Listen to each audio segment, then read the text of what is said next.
Okay, as the title says, I'm going to be discussing the ZX Spectrum versus Commodore 64 playground wars that we all got involved in back in the day, because we were youngsters and we defended our system of choice vehemently, and we couldn't see an argument for the other system at all. Do you remember those? They were quite common in my school. Almost as common as insulting other people's mums and swapping a Panini football stickers at playtime. But there's a reason why I've chosen to sort of focus on that particular topic in this little spiel. And, well, there's two reasons, actually. The first being, a couple of weeks ago, I took my eldest daughter to the Tower of London. She'd never been before, and I'd been once, but when I was when I was a kid, basically. So I was quite interested to go as well. And one of the things I found fascinating about the place was in some of the towers where people were kept prisoners over the centuries, there was lots of graffiti on the walls. People had etched their names in, written stuff on the wall, and this has all been preserved by the sort of tower authorities. And it's a real sort of like snapshot back in time. And it was really fascinating. Now,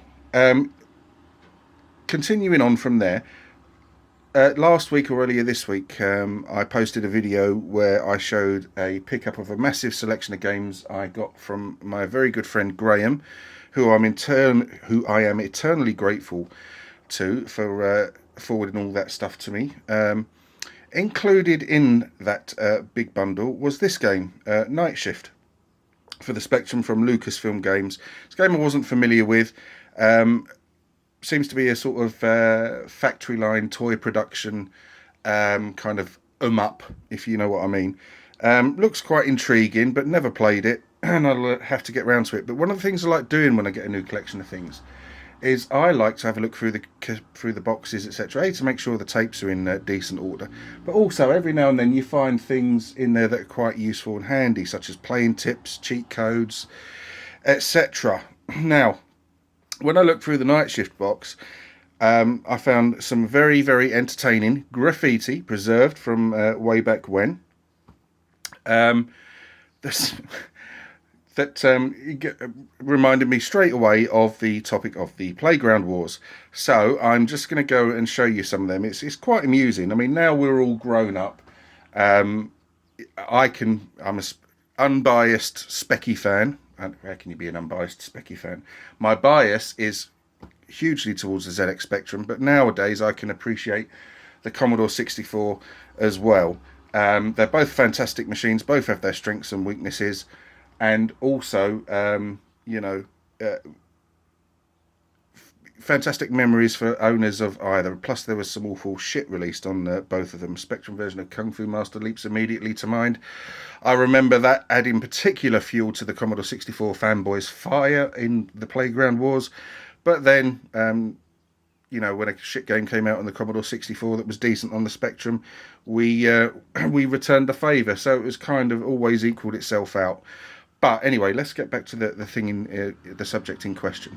So I'm going to have a look through this box and show you some of the things I found that made me chuckle, and hope you get a laugh out of them too, and it brings back some sort of old memories. Right, so let's open the box. There's the Night Shift cassette. Let's get that out of the way because that plays no role in this. So here's the instruction booklet for Night Shift, and straight away we can see whoever owned this back in the day has started on page 1. On the front cover, NB, only for decent, brackets, not blocky computer graphics, i.e. no CBM 64K RAM. Right, okay. He's got various scribblings he's made all over the front cover as well. Choosing to big himself up there. Why not, I suppose. And then as we go through the booklet, we see various, there must have been nothing on the telly on this particular day. This particular page, BEAST stands for Bingham's Environmentally Active Solution for Toys. CBM 64 blocky graphics. It's true. I've seen it. As if it's the only Spectrum owner that ever saw a Commodore 64 game. Right, okay. It's chosen to correct some spelling mistakes, spelling errors, etc. So, what else have we got? Yep, continues on that page.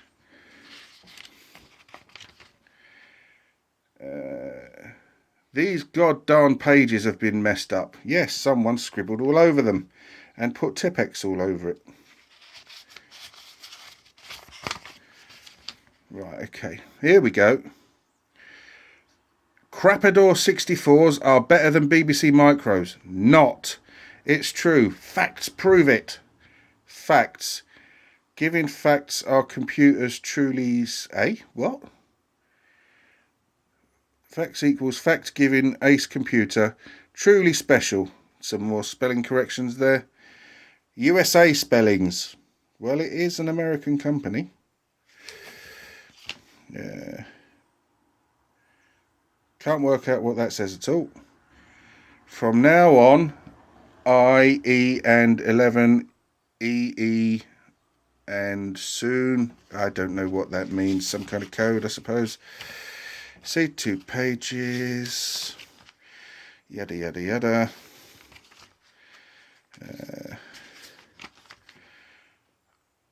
I've warned you, stop. Oh, blimey. Right, okay, that's charming. Right, on the back cover of this, we've got Specky +2, 128 +3, 48 Sinclair, ZX Amstrad 1986, most ace. So Clive Sinclair was knighted for it. Night Shift, copyright 1990 Lucasfilm Games. The man who made Commodores was sad and committed Harry Carey, suicide. Indie TM 1986, Indian Temple of Doom 1988, Indian Last Crusade, excuse me, 1989. Indian The Fate of Atlantis 1991. All ace Specky games. Did Fate of Atlantis come out on the Spectrum? The word is out, as it has been for 10 years. CBM 64K RAM. Crappiest blocky machine in universe. Commodore 64K. Wow. Definitely on some kind of rage mode there. Oh! So let's go into, what's this book? This is some other kind of night shift booklet. Here we go. CBM stands for Crappy Blocky Machines. Commodore 64K RAM. C minus 10 million bits. Instructions, original. Don't get a Commodore 64. If you have this, something, chuck it in the bin.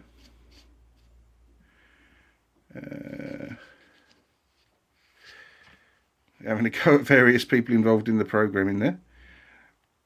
Especially people that were involved in the Commodore version. What? 64 play testing Jim Purplehampton, Mark Goat Cartwright, David Bud Roger, and Wayne Chung Klein. Sad men!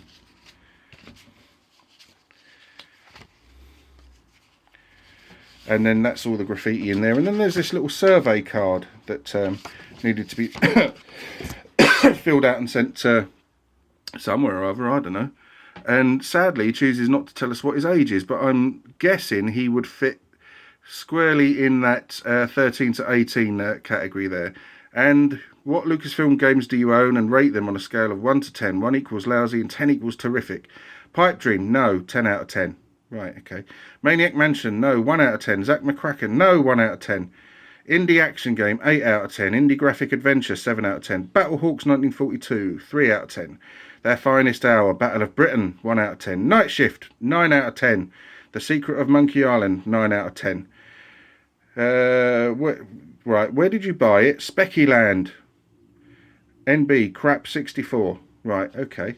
So that's everything that came within that box, basically, and just made me think of the Commodore 64 versus ZX Spectrum Playground Wars. Now, do you remember those? You know, what's your memories of the sort of Commodore Wars, and you know how entertainingly juvenile they were when you look back at them now that you're a mature adult? I say that you're a mature adult. 99.9% of people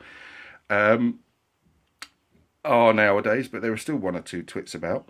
But what would your recollections have been? You know, do you have any funny stories to tell about the computer wars, the 8-bit computer wars from back in the day?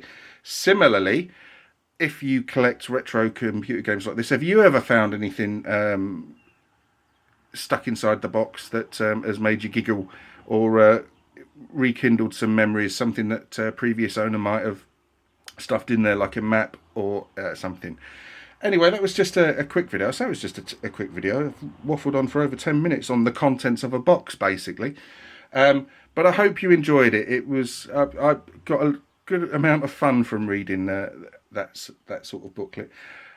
I understand that even now people still have their favourite computers. I am unashamedly a Specky fanboy, but I appreciate the Commodore 64 is also a great machine. But back in the day, I was equally as guilty as everyone else, and particularly the author of those notes in the instruction booklet. Please let me know down below in the comments what your recollections are. If you like the video, please let me know that you like it. And if you want to subscribe, please do so. It would be great to see you. Anyway, it's the weekend now, so I hope yours is great, even though the weather's changed. Hope you have a fantastic couple of days off if you're fortunate enough to not be working. Take care of yourselves, and goodbye.